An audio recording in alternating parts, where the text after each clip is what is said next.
Silakan periksa medsos. Hari ini saya baca lagi. 6 nama petinggi Polri, jenderal, terlibat. Disebutin namanya, disebutin pangkatnya. Silakan terakhir di medsos. Benar nggak? Silakan dicek. Udah pasti itu mafia Sambo. Oh iya. Mafia tambang, konsorsium 303. Aiman Wicaksono katanya repot, terpaksa mundur. Saya nggak tahu terpaksa bener atau tanda petik, ada yang neken gara dia membongkar konsorsium 303. PNS, TNI, dan Polri dibenahin. Gaji itu harus membuat, gaji saya sebut ini kalau bahasa bukunya take home pay yang diterima segala macam itu harus cukup untuk biaya hidup. Plus pensiun dia harus cukup. Selama ini nggak dibenahin. Sama juga kita nyuruh orang nggak maling, kita nyuruh orang jujur, tetapi hidupnya tidak dicukupi. Kita hanya menuntut orang untuk melakukan tugas dan tanggung jawab, tapi tidak memenuhi kewajiban kita memberikan hak untuk dia hidup layak. Jadi saya nggak pakai istilah ASN lah, PNS. PNS gajinya di PNS, Polri, TNI, Polri dibenahin, gajinya berapa diterima duit, pensiunnya bisa membuat dia hidup. Jangan kayak sekarang. Kalau sekarang, waduh, jadi kayaknya ada mindset di pemerintah juga. Pensiunan TNI, Polri, dan pegawai negeri itu jadi dianggap beban. Waduh, lu nggak belajar zaman dulunya. Kalau bisa nggak usah bayar itu pensiun, duit tendang keluar aja. Lu belajarlah SDM, sorry. Untuk rekan-rekan yang belajar ilmu ekonomi, Anda belajarnya tenaga kerja sih, bukan human resource management Anda belajarin. Janganlah, nggak boleh ngatur orang kayak ini. Orang bukan mesin, ya. Orang punya rasa, bukan cuman rasio. Kontribusi rasio terhadap perilaku orang cuma maksimal 20%. Rasa itu minimal 20%. Jadi Anda jangan mengklaim itulah, itu ada bidang disiplin ilmunya.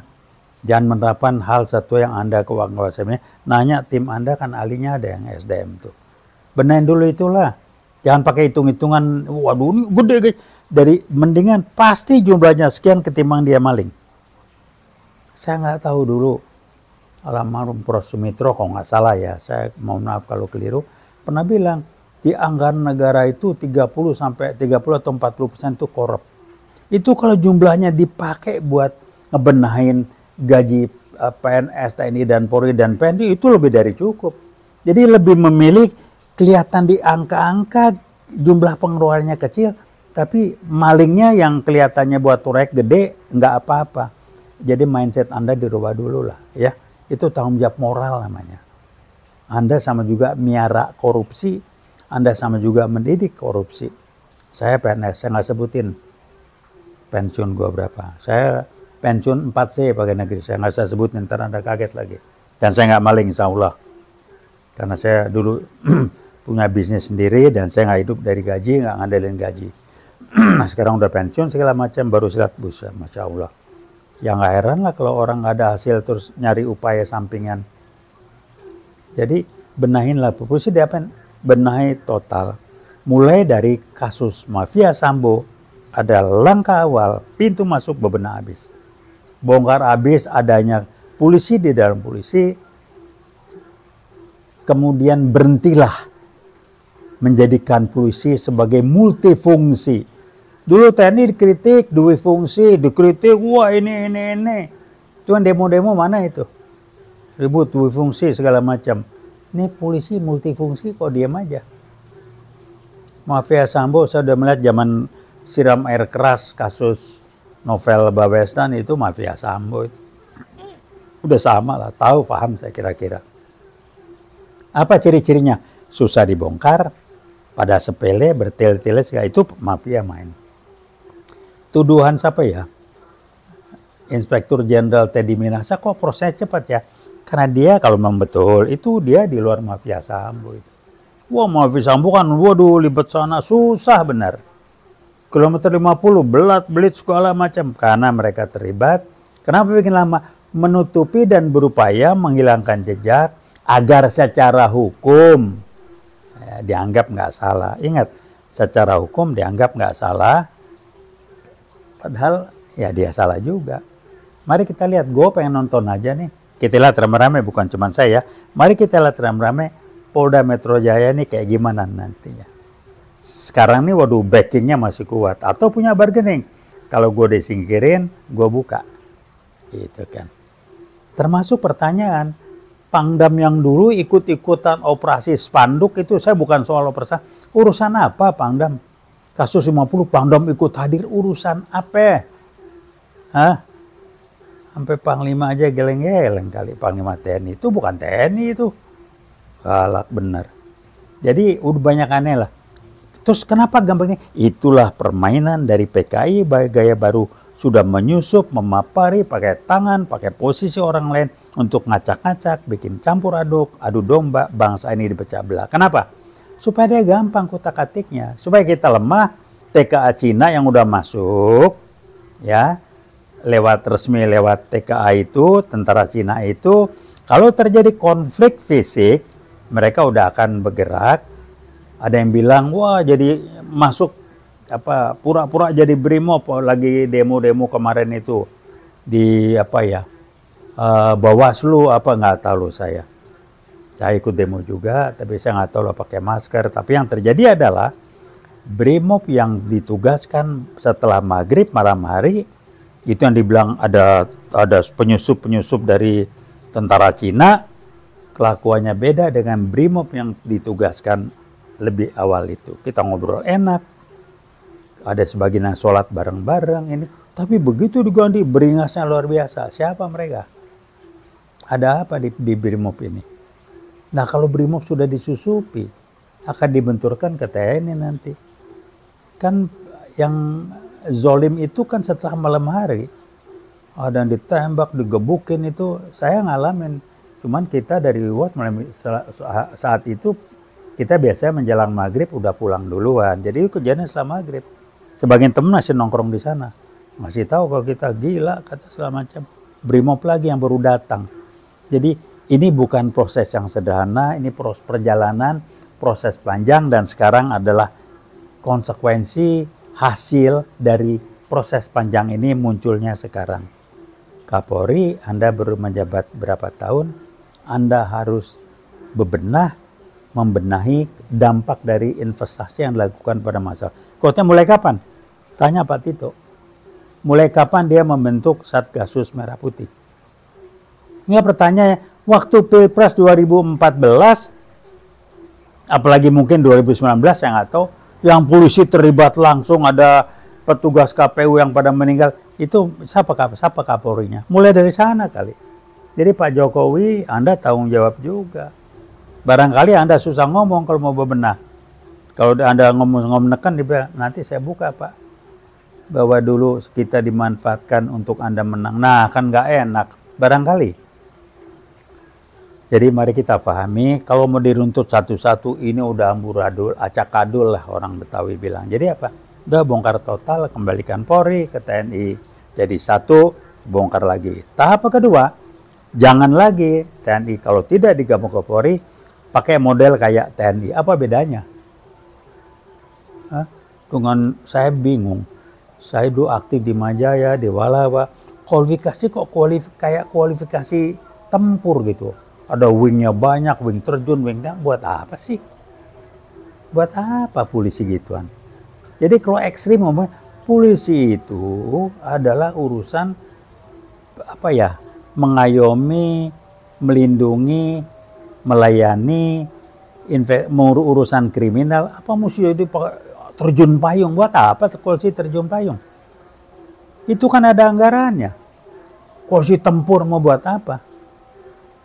Cuman apapun, saya prihatin untuk brimob-brimob yang ditugaskan di Papua. Walaupun buat saya aneh aja lah, polisi disuruh beresin gitu. Itu urusannya TNI itu. Tapi ya udahlah, saya kesian. Mereka pasti mati-matian segala macam. Yang di sini pada meres duit dan lain macam-macam. Silakan periksa medsos. Hari ini saya baca lagi. 6 nama petinggi Polri, jenderal terlibat. Disebutin namanya, disebutin pangkatnya. Silakan terakhir di medsos. Benar nggak? Silakan dicek. Udah pasti itu mafia Sambo, oh ya. Mafia tambang, konsorsium 303. Aiman Wicaksono katanya repot, terpaksa mundur, saya nggak tahu terpaksa bener atau tanda petik, ada yang neken, gara dia membongkar konsorsium 303. Haha, hebat betul ini. Jadi mafia Sambo ini memang mafia. Ferdi Sambo jadi tahan, gengnya masih jalan, kan dia nggak sendiri. Jadi ya udahlah, sampai ke bawah ini levelnya. Itu aja mungkin rekan-rekan, ini keprihatinan kita bersama. Pertanyaan tinggal menunggu sampai kapan?